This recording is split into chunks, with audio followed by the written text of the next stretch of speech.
एक और माइक दे दीजिए ट्रांसलेशन के लिए। थैंक यू सो मच, जोरदार तालियां नरेंद्र भाई के लिए। आप और सुनेंगे जब उनकी PUCD बनेंगे तो उनकी स्टोरी हम सुनेंगे। अनीश जी केरला से आते हैं।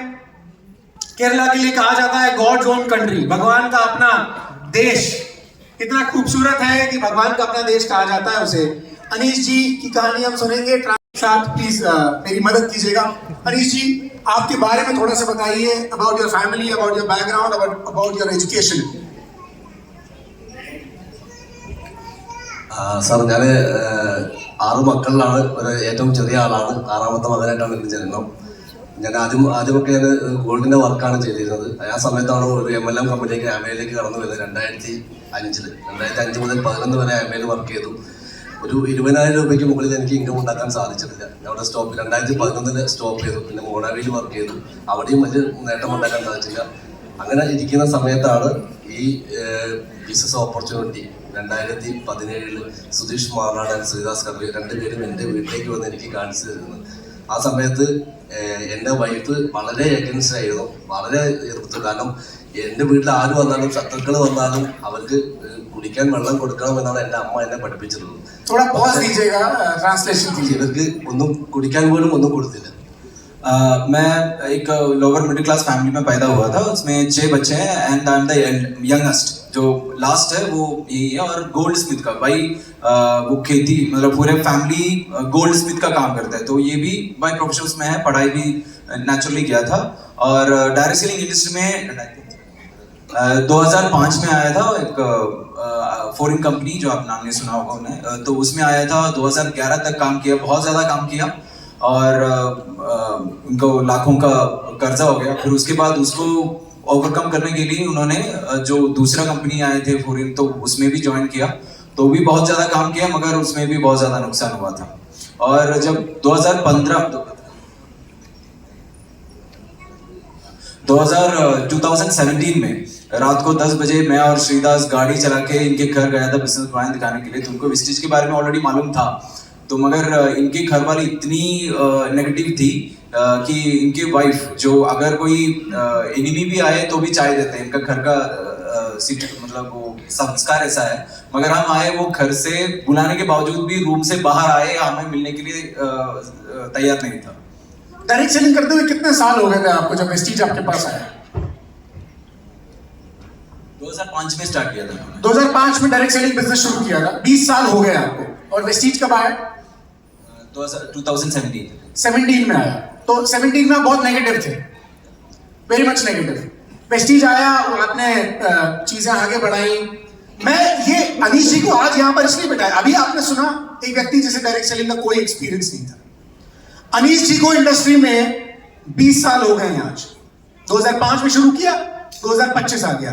यहाँ बहुत सारे इंडस्ट्री लीडर्स भी बैठे हुए हैं जिन्हें हो सकता है 8 साल, 10 साल, 15 साल हो गए. हम हर तरह के बैकग्राउंड के व्यक्ति को यहाँ पर कोशिश करते हैं कि बैठाएं ताकि आप किसी ना किसी से रिलेट कर सकें.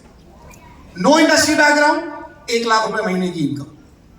इंडस्ट्री के व्यक्ति जो 20 साल से स्ट्रगल कर रहे थे कुछ साल पहले तक. उसके बाद 2017 में वेस्टीज आया. सुधीर जी और श्रीदास जी गए तो दुश्मन को भी चाय पिलाते हैं, पर इनको तो बहुत अच्छा ट्रीटमेंट नहीं मिला. उसके बाद क्या हुआ? ഞാനിങ്ങനെ ഡയറക്ട് സെല്ലിങ്ങുമായി ബന്ധപ്പെട്ട് പോകുന്ന വീട്ടുകാർക്ക് തീരെ ഇഷ്ടമായിരുന്നില്ല. അപ്പോൾ അതുകൊണ്ട് തന്നെ വീട്ടുകാരുടെ നിർബന്ധപ്രകാരം ഞാനൊരു ബാങ്കിൽ ജൂനിയർ പ്രൊഫസറായിട്ട് കയറി.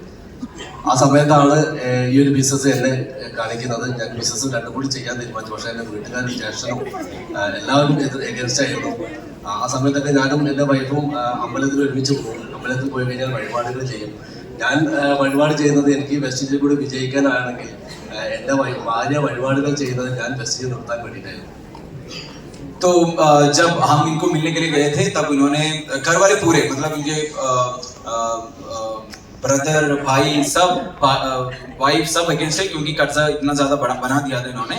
तो उस वक्त घर वालों का प्रेशर इतना ज़्यादा था, तो उन्होंने एक बैंक में एक ज्वेलरी अप्रेजल का नौकरी लिया था. तो और जब हमने बिजनेस बताया तो इनको अच्छा लगा, तो वो दोनों साथ में करने का तय इन्होंने किया. जब बीवी के साथ मंदिर जाते थे तो ये अर्चना करते थे कि वेस्टीज में सक्सेस होने के लिए, और बीवी अर्चना करती थी ये वेस्टीज छोड़ने के लिए.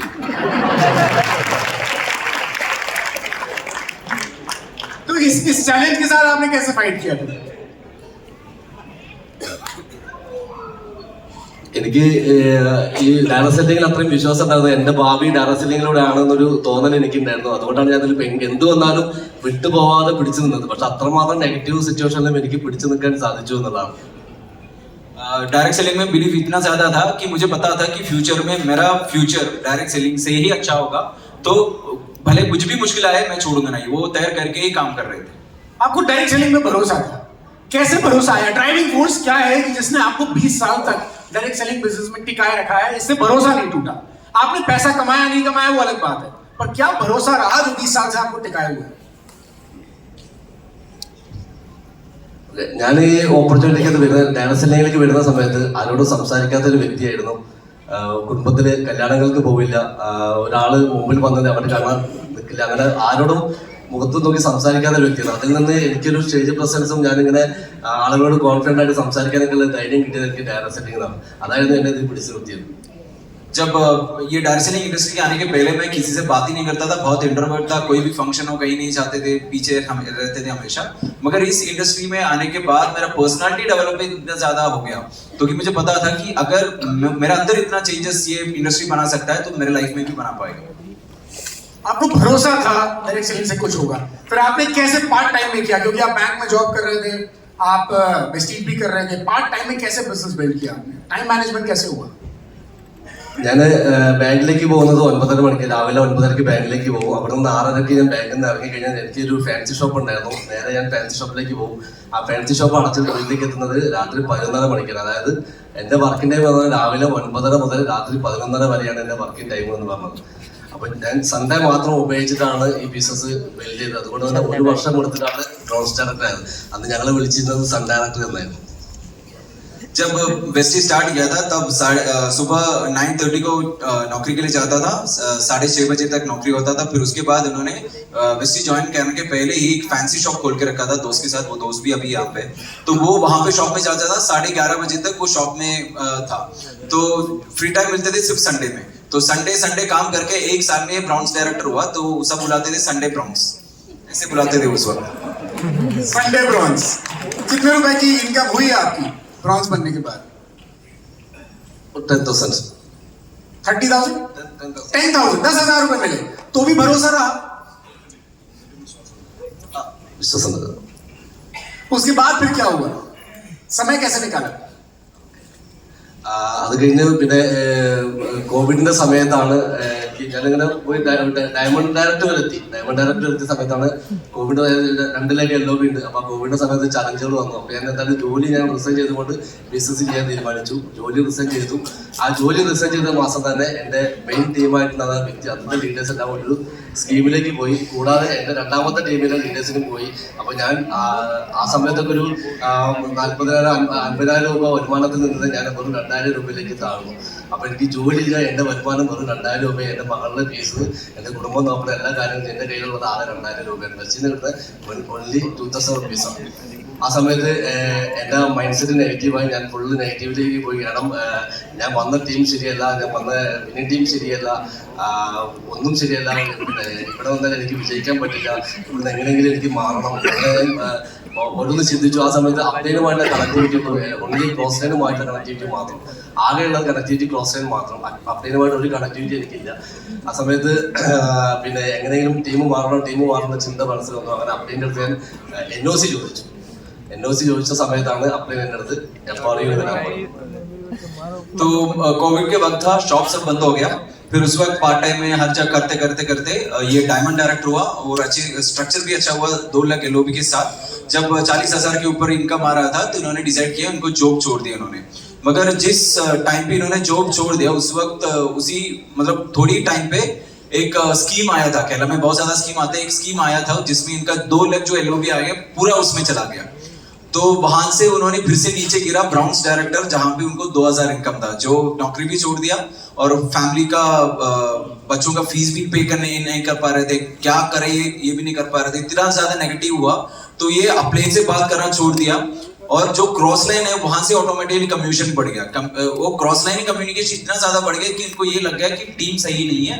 तो इन्होंने फोन करके हमसे मतलब अपलेन से LOC मांगा कि मुझे टीम चेंज करना है, आप नो ऑब्जेक्शन सर्टिफिकेट दे दो.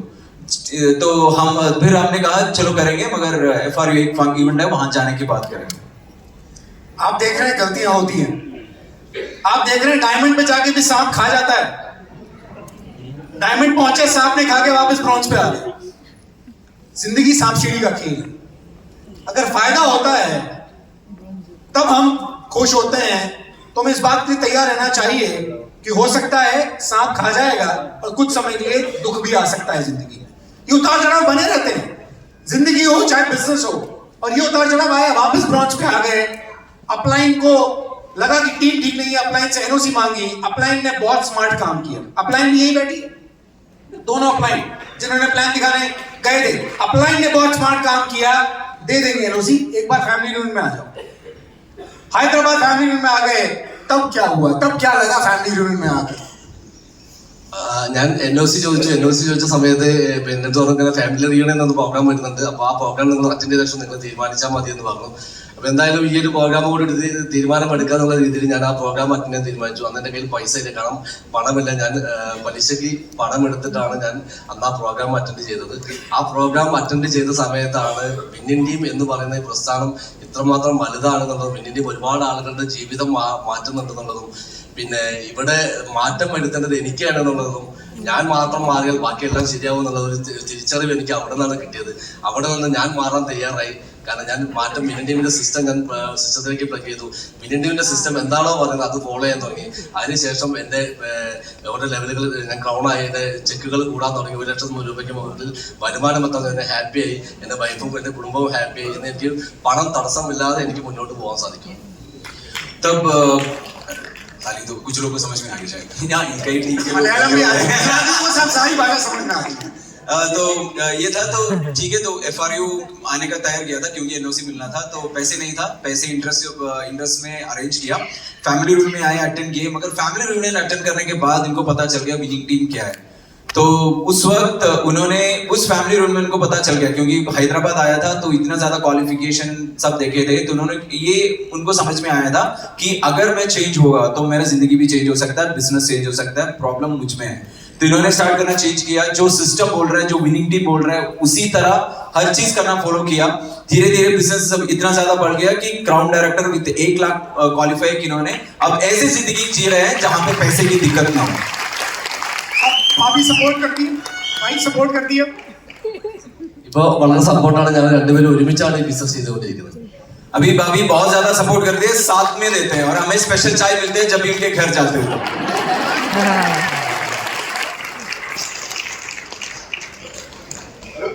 चेक 1 लाख प्लस, 1 लाख के ऊपर 1 लाख रुपए से ज्यादा बना रहे हैं। चाहे कोई नया व्यक्ति हो, चाहे इंडस्ट्री लीडर हो, सिस्टम में अगर रहकर काम कर रहे हैं तो इनकम आती है। सिस्टम की क्या इंपॉर्टेंस है? സിസ്റ്റത്തിന്റെ ഇമ്പോർട്ടന്റ്, നമ്മൾ ഒരു വ്യക്തിയെ നമുക്ക് ഒരിക്കലും മാറ്റാൻ പറ്റില്ല, പക്ഷെ സിസ്റ്റത്തിന് എത്ര വ്യക്തികളെ മാറ്റാനുള്ള കഴിവുണ്ട്. അത് മനസ്സിലാക്കിയത് ഞാൻ FRUയിൽ വന്ന സമയത്താണ്. അതല്ലെങ്കിൽ FRUയിൽ എന്നെ ഇതിന് മുന്നേ ഒരു FRUയിൽ എന്നെ പങ്കെടുപ്പിക്കാൻ ഒരു അപ്ലയൻസ് ശ്രമിച്ചെങ്കിലും ഞാൻ ബുദ്ധിപൂർവ്വം ഞാൻ ഒഴിഞ്ഞു മാറി. അന്ന് എൻ്റെ ടിക്കറ്റ് വരെ ബുക്ക് ചെയ്തു, പക്ഷെ ഞാൻ ബുദ്ധിപൂർവ്വം ഞാൻ ഒഴിഞ്ഞു മാറി. പക്ഷെ ആ രണ്ടാമത്തെ FRU ഞാൻ പോയി അറ്റൻഡ് ചെയ്തപ്പോഴാണ് മനസ്സിലായത് ഞാൻ എന്നെ തന്നെയാണ് പഠിച്ചുകൊണ്ടിരുന്നത്, എൻ്റെ സമയമാണ് ഞാൻ നഷ്ടപ്പെടുത്തിയതെന്ന് മനസ്സിലായി. അവിടെ നിന്നാണ് ഈ സിസ്റ്റത്തിന് ഇമ്പോർട്ടൻറ്റും CEP എന്താണെന്നും CEPയുടെ ഇമ്പോർട്ടൻറ്റും എല്ലാ കാര്യങ്ങളും മനസ്സിലായി. അതെല്ലാം കേൾക്കാനും ഭാഷ ഒരു ചലഞ്ചാണ്, എന്നാലും ഇതിൽ കംപ്ലീറ്റ് വീഡിയോസും എല്ലാം കേൾക്കുമ്പോൾ ഓരോ ആപ്പുകൾ ഉപയോഗിച്ചുകൊണ്ട് എല്ലാം ട്രാൻസ്ലേറ്റ് ചെയ്ത് ഓരോ BMC മെമ്പേഴ്സിനെ ഇവിടെ ഇരിക്കുന്ന എല്ലാ DOCമാരെ എനിക്ക് വളരെ അടുത്ത് പരിചയമുണ്ട്. കാരണം എല്ലാവരുടെയും ലൈഫ് സ്റ്റൈൽ വീഡിയോസ് മലയാളത്തിലേക്ക് ഞാൻ ട്രാൻസ്ലേറ്റ് ചെയ്ത് വെച്ചുകൊണ്ട് എൻ്റെ ടീമിന് ഞാനത് പഠിപ്പിച്ചുകൊണ്ടിരിക്കുകയാണ്. सिस्टम में FRU में आने के बाद मुझे ये समझ में आया कि आप लोगों को बदल नहीं सकते, मगर सिस्टम लोगों को बदल सकता है। तो उसके बाद मुझे समझ में आया, तो मैं सिस्टम को पूरी तरह से फॉलो करना चालू किया, CEP स्टार्ट किया, और लैंग्वेज हमेशा दिक्कत था, मगर अभी इतने ज्यादा ऐप मेरे पास है जहां पे मैं जो भी YouTube में और जो भी लीडर्स का जो वीडियो अवेलेबल है वो मैं ट्रांसलेट करके मलयालम में सुन के, मैं जितने लीडर्स यहाँ मुझे, मैं सबको इतनी करीब से जानता हूँ, क्योंकि आपकी जो भी वीडियो है वो मलयालम में ट्रांसलेट करके मैं सुनाऊं, पढ़ाऊं और टीम को सिखा रहा हूँ। अनीश जी, थैंक यू सो मच। जोरदार तालियां अनीश जी के लिए। मैं चाहूंगा